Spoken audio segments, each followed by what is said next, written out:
Hello students and welcome back to channel Siraj tech daily study. आज हम start करने जा रहे हैं टीवाई बैफ का न्यू टॉपिक जिसका नाम है प्रोसेस कॉस्टिंग। स्टार्ट करेंगे आज का क्लास।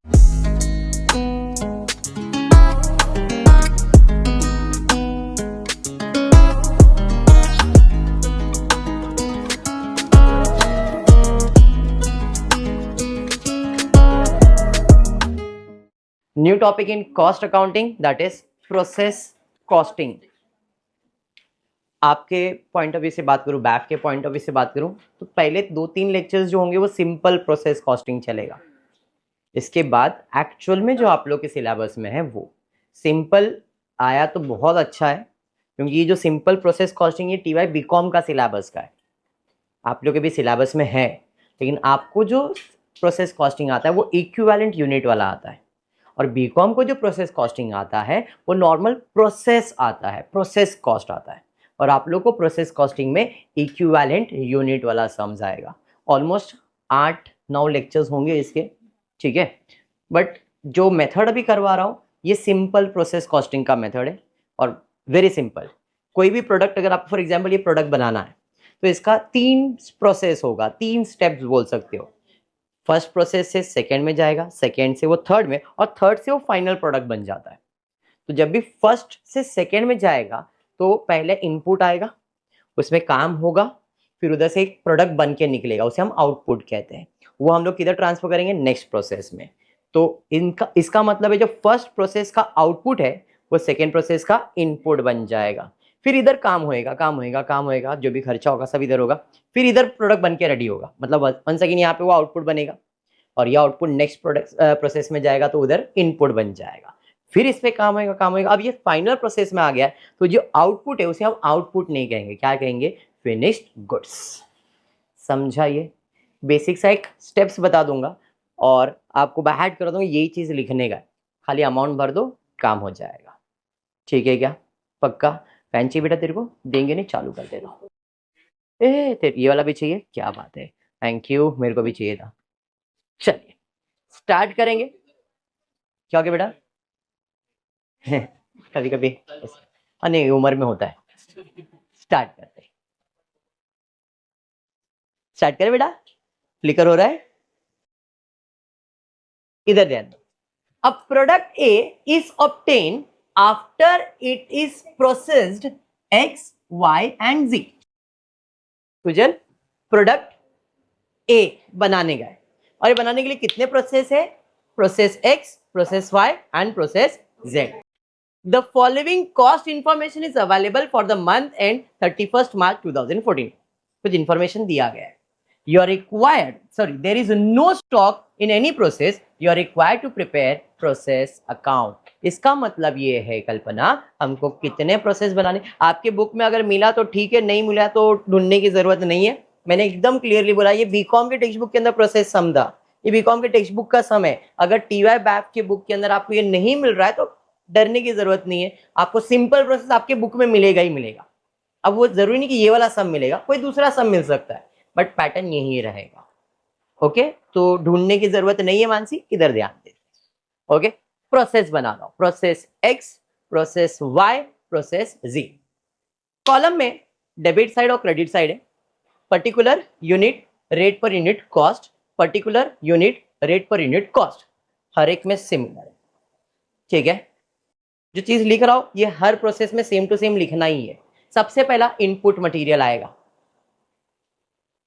फिर आया इनपुट तो गया आउटपुट, आया डेबिट तो गया क्रेडिट। तो यहां पे to input material by output material transfer to next process.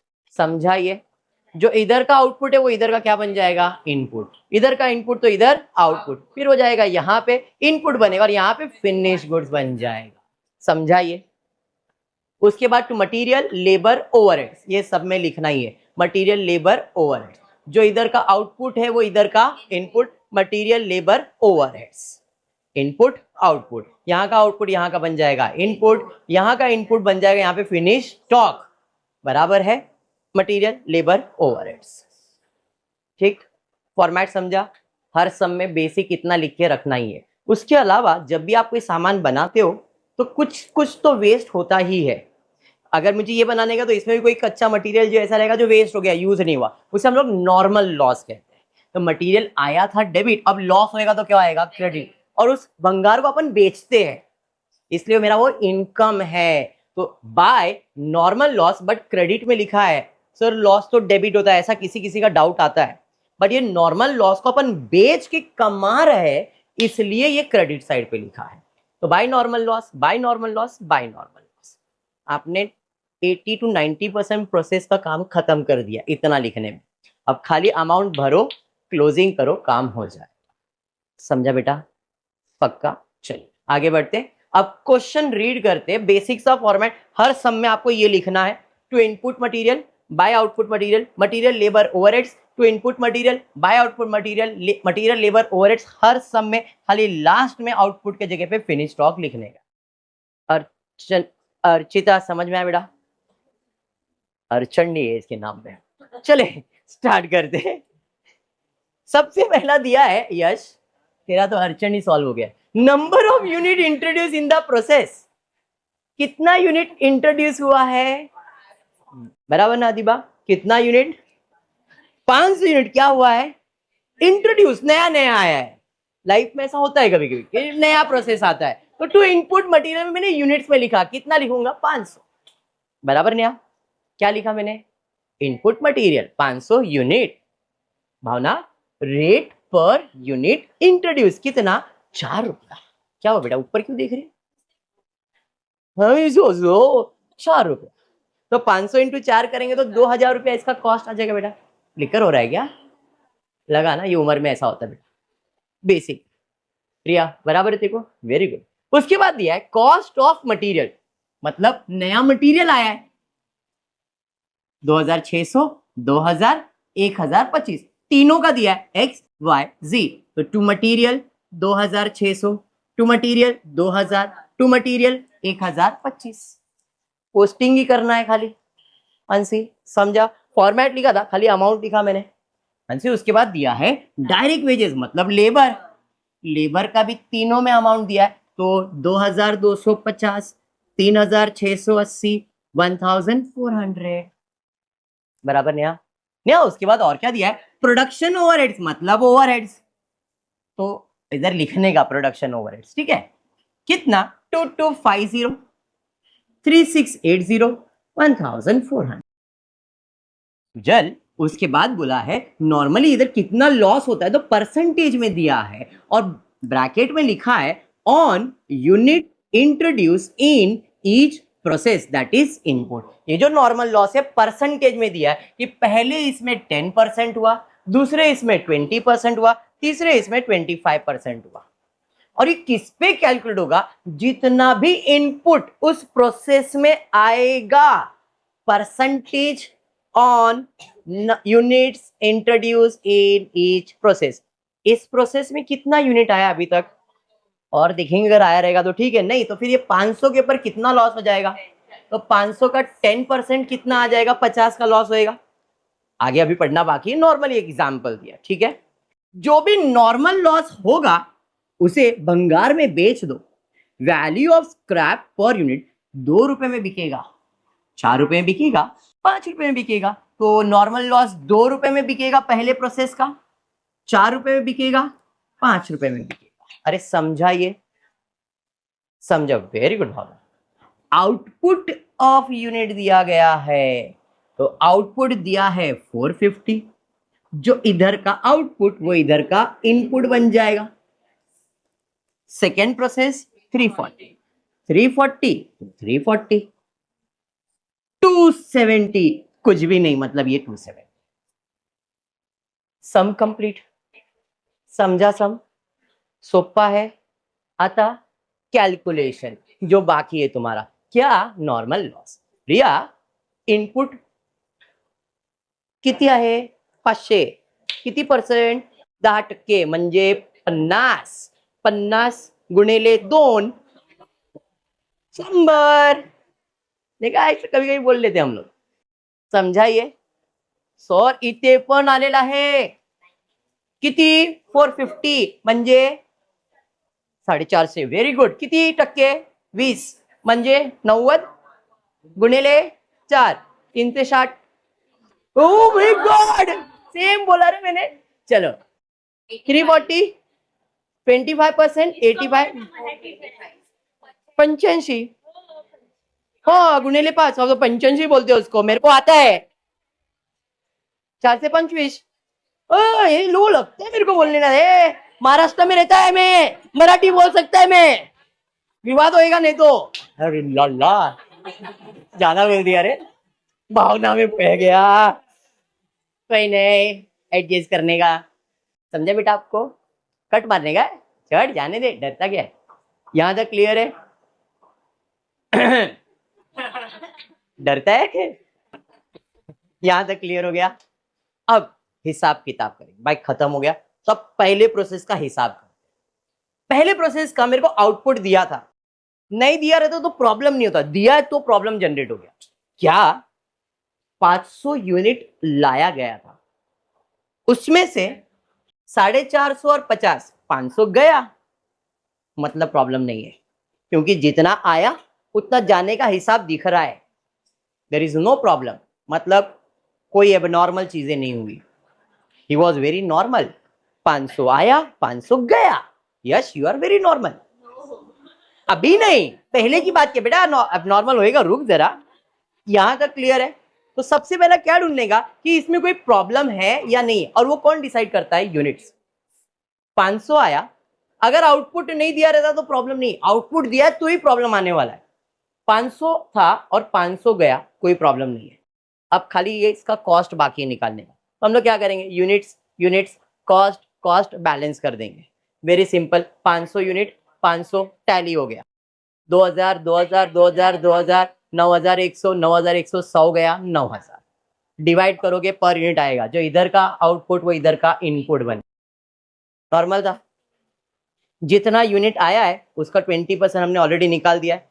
अब देखते हैं आया कितना इधर, 450, जा रहा कितना है 400, आया कितना है, मतलब कुछ तो गड़बड़ हुआ है यहाँ पे। क्या कि जिंदगी में 450 लोग आए, बट हिसाब 430 का ही दिया है, 20 को किधर तो रखा है, गायब हो गया ना, है नहीं?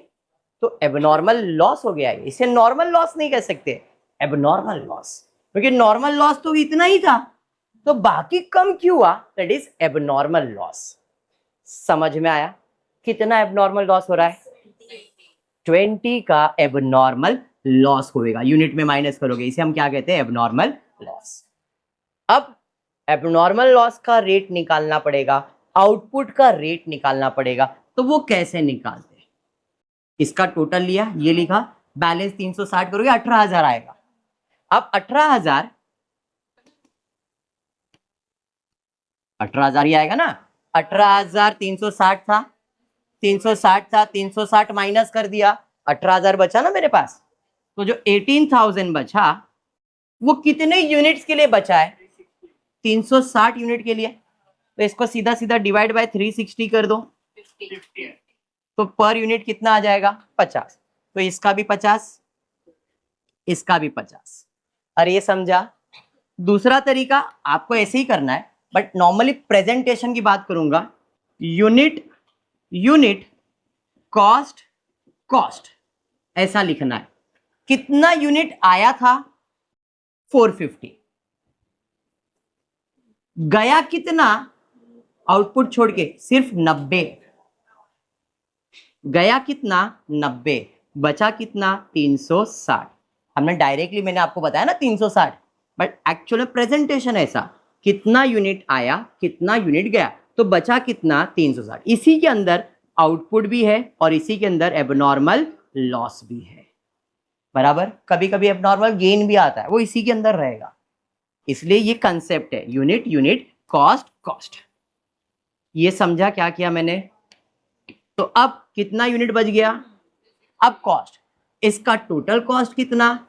18,360 माइनस नॉर्मल लॉस लिया था ना मैंने, तो नॉर्मल लॉस का कॉस्ट कितना? तो बचा कितना? अब इस 18,000 को किससे डिवाइड करने का? डायरेक्टली बताया, बट कंसेप्ट क्या है वो समझा है। तो डिवाइड करके अपने को पर यूनिट कितना आया 50, तो इसका भी रेट 50 और इसका भी रेट कितना हो जाएगा 50। समझाइए, इधर वर्किंग बताया, यूनिट यूनिट कॉस्ट कॉस्ट, फिर यूनिट को कॉस्ट से सॉरी कॉस्ट को यूनिट से डिवाइड किया, पर यूनिट निकाला, 50 50 मल्टीप्लाई कर लो, देखो 18,000 बैलेंस आ गया। समझाइए, जो इधर का क्लोजिंग वो इधर का ओपनिंग, आउटपुट इधर का इनपुट। समझाइए। चलो अब आ जाते हैं तीसरे केस में। 340 यूनिट आया है, जा रहा कितना है? वाह बेटा, 340 ही दिया था, 355 कर दिया, 15 यूनिट बढ़ा दिया तूने, गेन कर दिया, 15 यूनिट का गेन हुआ है। मतलब ये यूनिट ज्यादा है और ये यूनिट कम है ना। इधर का टोटल 355 है, तो इधर कितना यूनिट बच रहा है? 15। इसे क्या कहते हैं? Abnormal gain. अब पर यूनिट निकालना पड़ेगा, तो यूनिट यूनिट 340 में कितना माइनस करूंगा मैं? 85। 85 माइनस करो 255 बराबर कॉस्ट का टोटल लेंगे 17 18 19 20 20,825 माइनस 425 विच इज 20,400। कितने यूनिट के लिए? 255 के लिए। डिवाइड करूंगा तो पर यूनिट कितना आ गया? अब ये 80 रुपीज इसके लिए भी है और जो फिनिश गुड्स है उसके लिए भी है, क्योंकि 270 में आप 15 माइनस करो तो 255 यूनिट्स आ जाएगा बराबर। तो इसके लिए भी 80 है और उधर के लिए भी 80 है। समझा? अब टैली करो, सम इज कंप्लीट। प्रोसेस समझा Disha? This is simple process costing. अब इसके अंदर जो पॉइंट मैंने बताई, एबनॉर्मल लॉस, एबनॉर्मल गेन, आगे के सम में इतना अकाउंट के अलावा ये भी पूछ सकता है। Prepare abnormal loss account, abnormal gain and normal loss. मतलब प्रोसेस अकाउंट के साथ आपको और 3 नए अकाउंट पूछेंगे वो लोग, normal loss account, abnormal loss account, abnormal gain account. और ये है आपका सिंपल प्रोसेस कॉस्ट। अंडरस्टूड? पक्का समझा है? तो फिर आज के लिए इतना ही करेंगे। और पूरी वीडियो पसंद आए तो प्लीज वीडियो को लाइक कर देना, फ्रेंड्स ग्रुप में शेयर करना, चैनल को सब्सक्राइब करना। Thank you for watching the video.